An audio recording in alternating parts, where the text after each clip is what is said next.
मनुष्य के हृदय में भय का साम्राज्य रहता है सदा।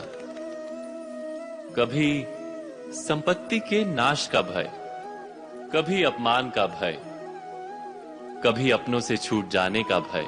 इसीलिए भय का होना सबको स्वाभाविक ही लगता है। क्या कभी विचार किया है, जो स्थिति अथवा वस्तु भय को जन्म देती है, क्या वहीं से वास्तव में दुख आता है? नहीं, ऐसा तो कोई नियम नहीं। और सबका अनुभव तो यह बताता है कि भय धारण करने से भविष्य के दुख का निवारण नहीं होता। भय केवल आने वाले दुख की कल्पना मात्र ही है। वास्तविकता से इसका कोई संबंध नहीं है। तो क्या ये जानते हुए भी कि भय कुछ और नहीं, केवल कल्पना मात्र ही है, इससे मुक्त होकर निर्भय बन पाना क्या बहुत कठिन है? अवश्य विचार कीजिएगा।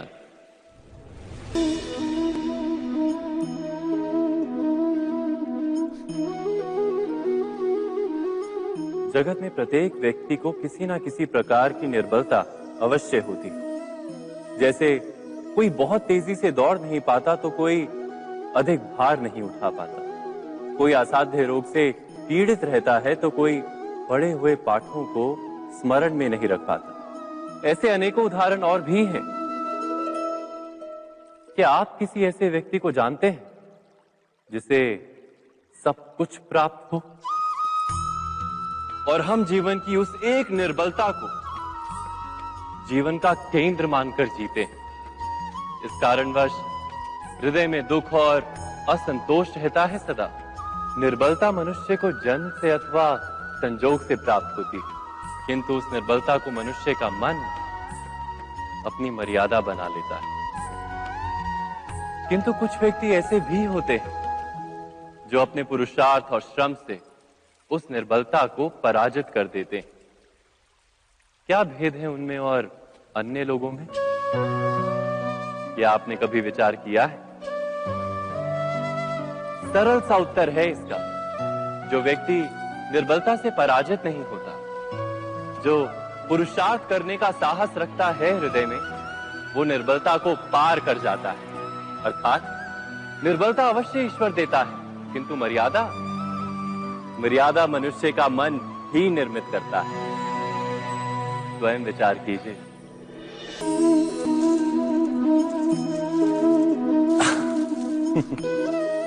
मनुष्य के सारे संबंधों का आधार है अपेक्षा। पति कैसा हो जो मेरा जीवन सुख और सुविधा से भर दे? पत्नी कैसी हो जो सदैव मेरे प्रति समर्पित रहे? संतान कैसी हो जो मेरी सेवा करे, मेरा आदेश माने?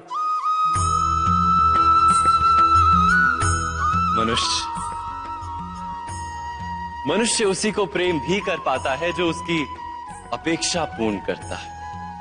और अपेक्षा की तो नियति है भंग होना। कैसे?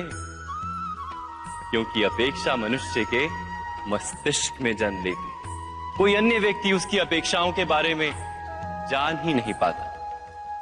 पूर्ण करने की प्रामाणिक इच्छा हो तब भी कोई मनुष्य किसी की अपेक्षाओं को पूर्ण नहीं कर पाता। और वहां से जन्म लेता है संघर्ष। सारे संबंध संघर्ष में परिवर्तित हो जाते। पर मनुष्य अपेक्षा को संबंध का आधार ना बनाए और स्वीकार करे केवल संबंध का आधार, तो क्या ये जीवन स्वयमेव सुख और शांति से नहीं भर जाएगा? स्वयं विचार कीजिएगा।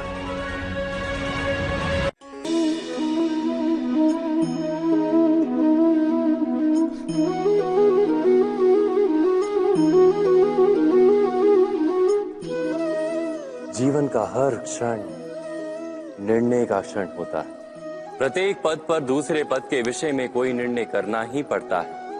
और निर्णय निर्णय अपना प्रभाव छोड़ जाता है। आज किए गए निर्णय भविष्य में सुख अथवा दुख निर्मित करते हैं, ना केवल अपने लिए, अपने परिवार के लिए भी, आने वाली पीढ़ियों के लिए भी। जब कोई दुविधा सामने आती है तो मन व्याकुल हो जाता है, अनिश्चय से भर जाता है। निर्णय का वो क्षण युद्ध बन जाता है और मन बन जाता है युद्ध भूमि। अधिकतर निर्णय हम दुविधा का उपाय करने के लिए नहीं, केवल मन को शांत करने के लिए लेते हैं। पर क्या कोई दौड़ते हुए भोजन कर सकता है? नहीं। तो क्या युद्ध से जूझता हुआ मन कोई योग्य निर्णय ले पाएगा? वास्तव में शांत मन से जब कोई निर्णय करता है तो अपने लिए सुखद भविष्य बनाता है। किंतु अपने मन को शांत करने के लिए जब कोई निर्णय करता है तो वो व्यक्ति भविष्य में अपने लिए कांटों भरा वृक्ष लगाता है। स्वयं विचार कीजिएगा।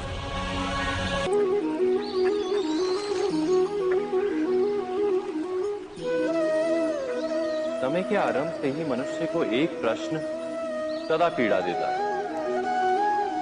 कि वो अपने संबंधों में अधिकतम सुख और कम से कम दुख किस प्रकार प्राप्त कर सकता है।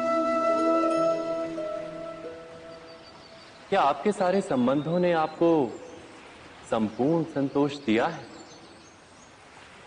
विचार कीजिए। हमारा जीवन संबंधों पर आधारित है, हमारी सुरक्षा संबंधों पर आधारित है। इसी कारण हमारे जीवन के सारे सुखों का आधार भी संबंध है। किंतु फिर भी हमें संबंधों में ही अधिकतर दुख क्यों प्राप्त होते हैं? सदा ही संघर्ष भी संबंधों से ही उत्पन्न क्यों हो जाते हैं? कभी विचार किया है? जब कोई व्यक्ति किसी अन्य व्यक्ति के विचार अथवा कार्य को स्वीकार नहीं करता, उसमें परिवर्तन करने का प्रयत्न करता है, तो संघर्ष जन्म लेता है। अर्थात जितना अधिक अस्वीकार उतना ही अधिक संघर्ष, और जितना अधिक स्वीकार उतना ही अधिक सुख। क्या ये वास्तविकता नहीं?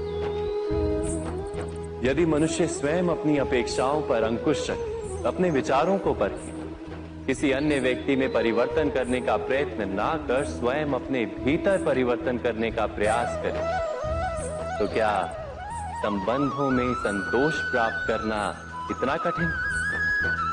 अर्थात क्या स्वीकार ही संबंध का वास्तविक अर्थ नहीं? स्वयं विचार कीजिए।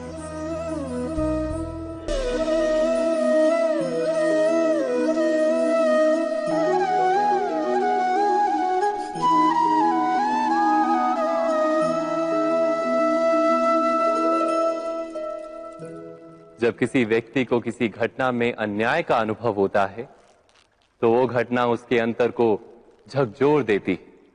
समस्त जगत उसे अपना शत्रु प्रतीत होता है। अन्याय लगने वाली घटना जितनी बड़ी होती है, मनुष्य का हृदय भी उतना ही अधिक विरोध करता है। उस घटना के उत्तर में वो न्याय मांगता है, और ये योग्य भी है। वास्तव में समाज में किसी भी प्रकार का अन्याय व्यक्ति की आस्था और विश्वास का नाश है। किंतु ये न्याय क्या है? न्याय का अर्थ क्या है? अन्याय करने वाले को अपने कार्य पर पश्चाताप हो और अन्याय भुगतने वाले के मन में फिर से विश्वास जगे समाज के प्रति। इतना ही अर्थ है ना न्याय का। किंतु जिसके हृदय में धर्म नहीं होता, वो न्याय को छोड़कर वैर और प्रतिशोध को अपनाता है। हिंसा के बदले प्रतिहिंसा की भावना लेकर चलता है। स्वयं भोगी हुई पीड़ा से कहीं अधिक पीड़ा देने का प्रयत्न करता है, और इस मार्ग पर चलते अन्याय को भुगतने वाला स्वयं अन्याय करने लगता है, शीघ्र ही वो अपराधी बन जाता है। अर्थात न्याय और प्रतिशोध के बीच बहुत कम अंतर होता है, और इसी अंतर का नाम है धर्म। क्या ये सत्य नहीं? स्वयं विचार कीजिए। दो व्यक्ति जब निकट आते हैं तो एक दूसरे के लिए सीमाएं और मर्यादाएं निर्मित करने का प्रयत्न अवश्य करते हैं। हम यदि सारे संबंधों पर विचार करें तो देखेंगे कि इन सारे संबंधों का आधार यही सीमाएं हैं जो हम दूसरों के लिए निर्मित करते हैं। और यदि अनजाने में भी कोई अन्य व्यक्ति इन सीमाओं को तोड़ता है तो उसी क्षण हमारा हृदय क्रोध से भर जाता है। इन सीमाओं का वास्तविक रूप क्या है? क्या हमने कभी विचार किया? सीमाओं के द्वारा हम दूसरे व्यक्ति को निर्णय करने की अनुमति नहीं देते, अपना निर्णय उस व्यक्ति पर थोपते, अर्थात किसी की स्वतंत्रता का अस्वीकार करते हैं हम। और जब स्वतंत्रता का अस्वीकार किया जाता है तो उसका हृदय दुख से भर जाता है, और जब वो सीमाओं को तोड़ता है तो हमारा हृदय क्रोध से भर जाता है। क्या ऐसा नहीं होता?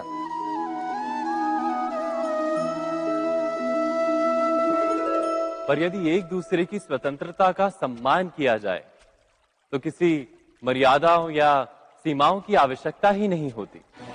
अर्थात जिस प्रकार स्वीकार किसी संबंध का देह है, क्या वैसे ही स्वतंत्रता किसी संबंध की आत्मा नहीं?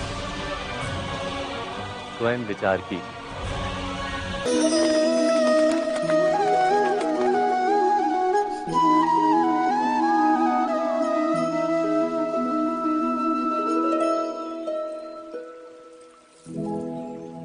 निर्णय के क्षण में हम सदा ही किसी अन्य के सुझाव, सूचना, मंत्रणा या परामर्श को आधार बनाते हैं, और हमारे भविष्य का आधार हमारे आज लिए गए निर्णय के ऊपर होता है। तो क्या हमारा भविष्य किसी अन्य के परामर्श, किसी अन्य के सुझाव का फल है? क्या हमारा संपूर्ण जीवन किसी अन्य की बुद्धि का परिणाम? क्या हमने कभी विचार किया है? सबका अनुभव है कि भिन्न भिन्न लोग एक ही स्थिति में भिन्न भिन्न परामर्श देते हैं। मंदिर में खड़ा भक्त कहता है कि दान करना चाहिए, और चोर कहता है यदि अवसर मिले तो इस मूर्ति के श्रृंगार चुरा दो। धर्म से भरा हृदय धर्ममय सुझाव देता है, और अधर्म से भरा हृदय अधर्म का परामर्श देता है। धर्ममय सुझाव का स्वीकार ही मनुष्य को सुख की ओर ले जाता है, किंतु ऐसे परामर्श का स्वीकार करना तभी संभव होता है जब हृदय में धर्म हो। अर्थात किसी का सुझाव अथवा परामर्श स्वीकार करने से पूर्व स्वयं अपने हृदय में धर्म को स्थापित करना क्या आवश्यक नहीं? स्वयं विचार कीजिए।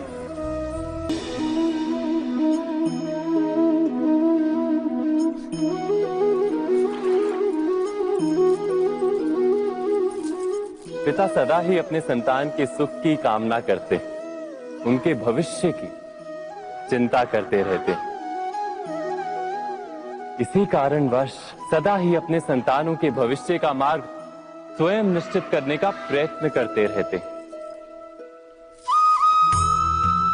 जिस मार्ग पर पिता स्वयं चला है, जिस मार्ग के कंकर पत्थर को स्वयं देखा है, मार्ग की छाया, मार्ग की धूप को स्वयं जाना है, उसी मार्ग पर उसका पुत्र भी चले, यही इच्छा रहती है हर पिता की। निसंदेह उत्तम भावना है ये, किंतु 3 प्रश्नों के ऊपर विचार करना हम भूल ही जाते हैं। कौन से प्रश्न? प्रथम प्रश्न, क्या समय के साथ प्रत्येक मार्ग बदल नहीं जाते? क्या समय सदा ही नई चुनौतियों को लेकर नहीं आता? तो फिर बीते हुए समय के अनुभव नई पीढ़ी को किस प्रकार लाभ दे सकते हैं? दूसरा प्रश्न, क्या प्रत्येक संतान अपने माता पिता की छवि होता है? हाँ, संतानों को संस्कार तो अवश्य माता पिता देते हैं, किंतु भीतर की क्षमता तो ईश्वर देते हैं।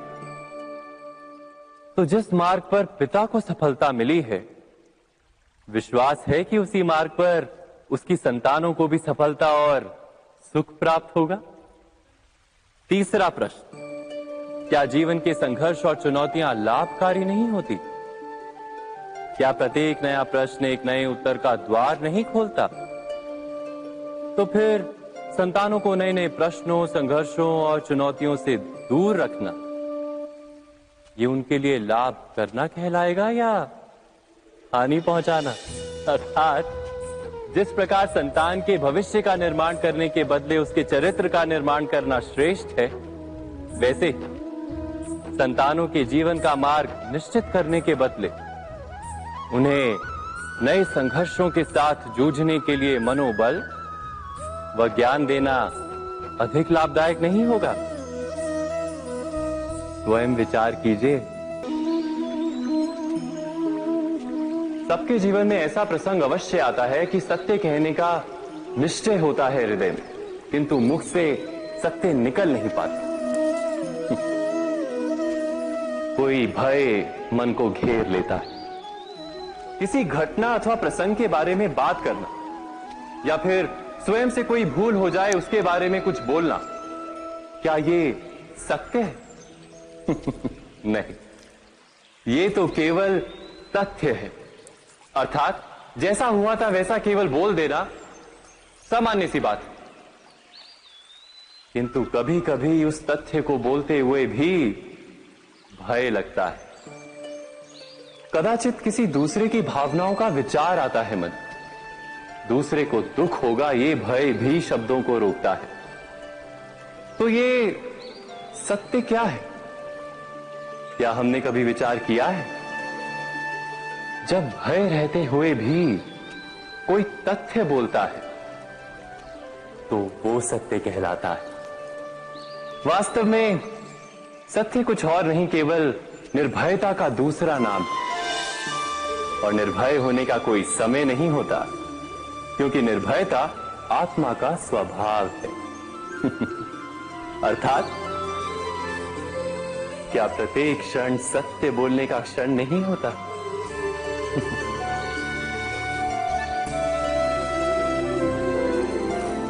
स्वयं विचार कीजिए।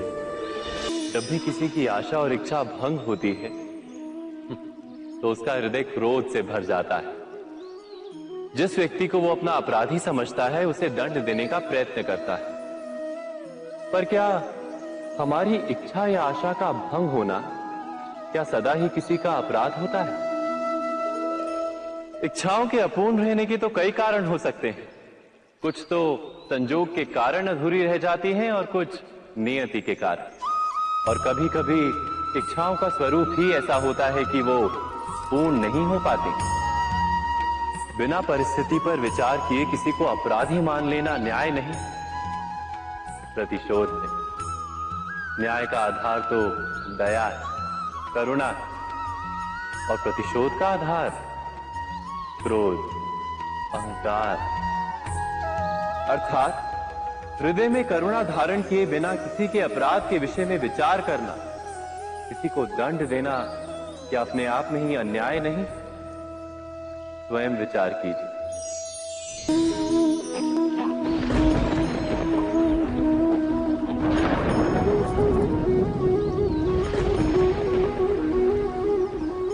सपनों और पूर्वाभासों के आधार पर हम भविष्य के सुख दुख की कल्पना करते हैं। भविष्य के दुख का कारण दूर करने के लिए हम आज योजना बनाते हैं।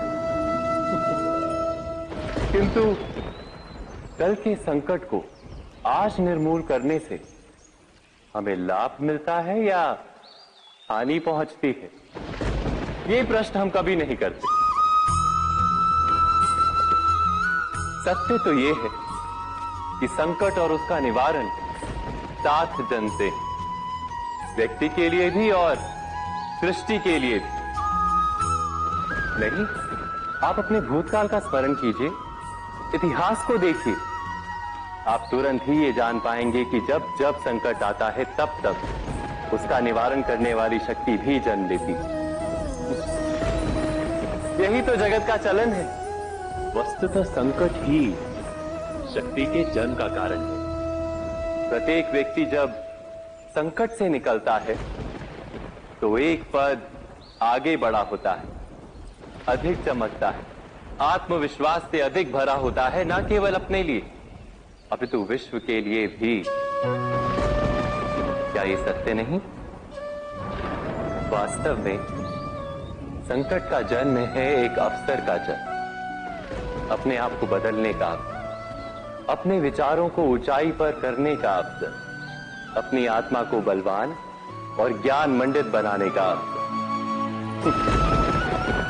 जो ये कर पाता है उसे कोई संकट नहीं होता, किंतु जो ये नहीं कर पाता वो तो स्वयं एक संकट है विश्व के लिए।